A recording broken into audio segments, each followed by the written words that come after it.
गोरे मुख ढुरत पसीना, या होल गर्मी का महीना। गोरे मुख ढुरत पसीना, होल गर्मी का महीना। जाई कहा मोरे बारे ससुर से, जाई कहा मोरे बारे ससुर से। भेज दई है पंखा नगीना, या होल गर्मी का महीना। गोरे मुख ढुरत पसीना, या होल गर्मी का महीना। जाई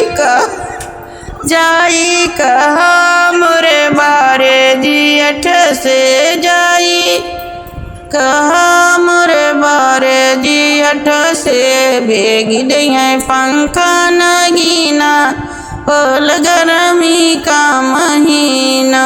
गोरे मुख ढुरत पसीना, या होल गर्मी का महीना।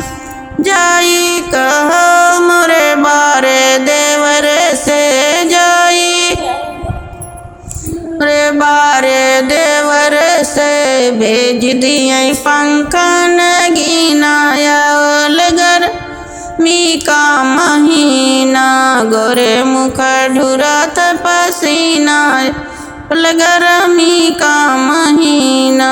जाई का मोरे बारे बलम से, जाई का मोरे बारे बलम से। भेज दिए पंखा नगीना, या होल गर्मी का महीना।